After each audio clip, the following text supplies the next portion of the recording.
Led off in the Donohue Marquees Future Stars I.N.H Grade 2 bumper. 10 over 2 miles, and it is the grey Joystick who's eager to get on with it. Leads Jeroboam Machin. I.N.H on the outside of Hen's Tooth. Right with the leaders is the Enabler. Free going in behind them is Redemption Day, and then comes the Yellow Clay. On the outside is My Great Mate, You Ought to Know. And dropped in A Dream to Share. An outstanding force in bumpers last season. The hurdling campaign temporarily shelved in the meantime. Tightly grouped. We've settled into order now. Joystick by 3 parts to Jeroboam Machin. Just third is the Enabler from I.N.H. Hen's Tooth next, and then the Yellow Clay, My Great Mate and Redemption Day. You Ought to Know, and A Dream to Share, the final couple. Inside the final mile and a half, it's Joystick and Pat Taff in the lead from Jeroboam Machin and Derek O'Connor. And then the Enabler, Harry Swan on the inside of I.N.H, Stephen Connor. And then Hen's Tooth, Charlie Mullins. Running the rail in the red cap, the Yellow Clay and Barry O'Neill. And then My Great Mate, Redemption Day, You Ought to Know, and A Dream to Share. 10 furlongs out, it's Joystick by a length. In second place is Jeroboam Machin, half a length back to in third, the Enabler, and then I.N.H and Hen's Tooth racing together, My Great Mate and the Yellow Clay. You Ought to Know, Redemption Day, now one from last. And still at the rear is A Dream to Share. Heading for the halfway stage very shortly. It's Joystick yet to be headed, followed by Jeroboam Machin. Just third is the Enabler from I.N.H, and then Hen's Tooth and the Yellow Clay on the inside of My Great Mate. And then You Ought to Know, Redemption Day and A Dream to Share whips them in still as they come inside the halfway stage in the concluding Donohue Marquees Future Stars I.N.H Grade 2 bumper. And it's Joystick continuing to lead, Jeroboam Machin, little between the Enabler and I.N.H for the third place, and then Hen's Tooth, My Great Mate, the Yellow Clay, Redemption Day, racing back onto the heels of the leaders. And then You Ought to Know and A Dream to Share. 6 furlongs to go. Soon to make the exit from the back straight. And it is Joystick, leading still Jeroboam Machin. And then the Enabler, I.N.H next with Hen's Tooth, My Great Mate, the Yellow Clay, Redemption Day, You Ought to Know. And lastly, A Dream to Share, but they're very tightly grouped with under 5 furlongs to go. Joystick continues to go along at the head from Jeroboam Machin. And then the Enabler, I.N.H, Hen's Tooth, makes a move in between those two, and then My Great Mate, the Yellow Clay next with You Ought to Know, as they head for the final 3 furlongs at the back. A Dream to Share relegates Redemption Day. To bring up the rear as they head for home, it's Joystick. Asks for more in front from Jeroboam Machin.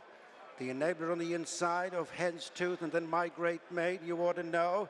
A Dream to Share now been asked to pick up.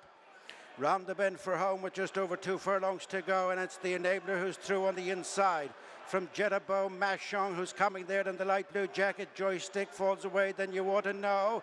Next is Redemption Day, Hen's Tooth, and A Dream to Share wide of them. Racing to the final furlong, another new leader. It's Jeroboam Machin, who shifts away from You Ought to Know. The Enabler is next, followed by Redemption Day, and A Dream to Share has lost his winning streak. It's Jeroboam Machin and Derek O'Connor running out a very good winner from You Ought to Know, Redemption Day, the Yellow Clay. Derek O'Connor comes back to join me after in the final race today. Jeroboam Machin makes a 200 track in a really good performance, picked up strongly. Well done. Yeah, it was a strong pace. Pat Taft had a good pace, and he travelled unbelievably well. And you know, we just spoke about the race there now. I rode the same race last year on Fernilly, just behind the pace.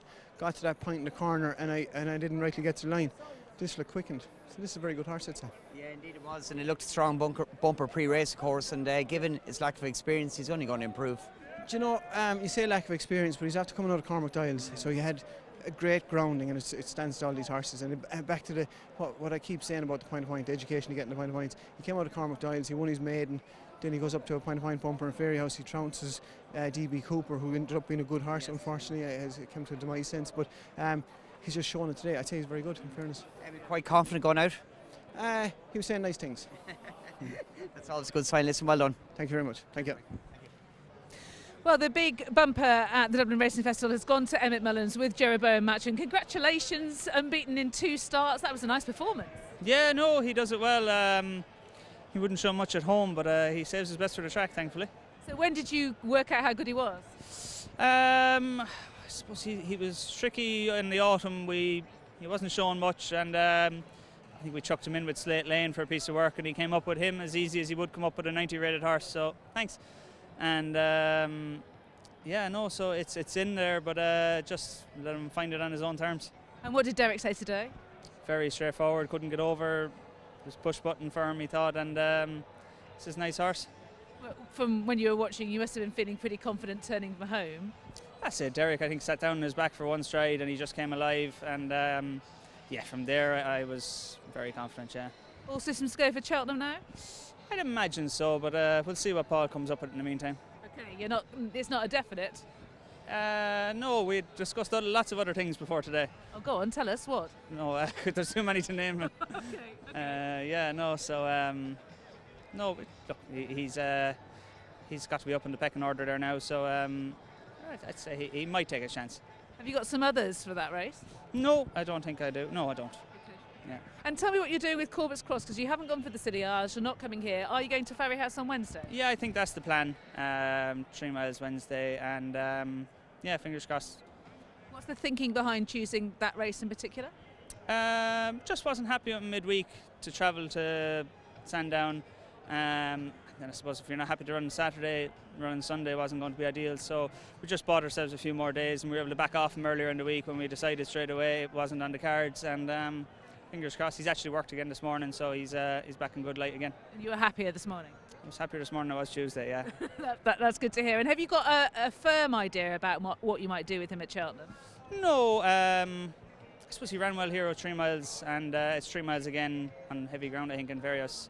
So I'd imagine we'd be looking at the National Chase. Right, okay, so going further with him? Yeah, I think so. For the time being anyway, until he proves us that we're wrong and we'll have to change ship, but we'll take it one step at a time. Congratulations with Noble Yeats as well with the cleave. Has he come out of the race well? Bouncing, yeah, no, he's delighted with himself, so no, he's in great order, and okay, I'd say we're under no illusion the task for the stairs hurdle, but fingers crossed he'll be there thereabouts. He might get into the semicircle, and we'll be delighted with that. I would think so on the basis of that performance. I think, and maybe more of an end-to-end gallop might suit him? Yeah, definitely, and we'll get the cheek pieces back on him again, and for the bigger occasions, and hopefully they can keep him in the race a bit longer as well. You preempted my next question. I was going to ask whether you were going to do that. How about rider-wise as well? Might you stick with Harry Cobden? I don't know. Seth and Robert will discuss it, I'd say, in due course, but no, we're just delighted with the horse anyway at the moment, and I'd say he's the main key in the cog. Yeah, I look forward to seeing him at Cheltenham Corbett's Cross. Also, best of luck with him in the week, and many congratulations here. Thanks very much. Cheers. Thanks. Watch live racing now on racingtv.com.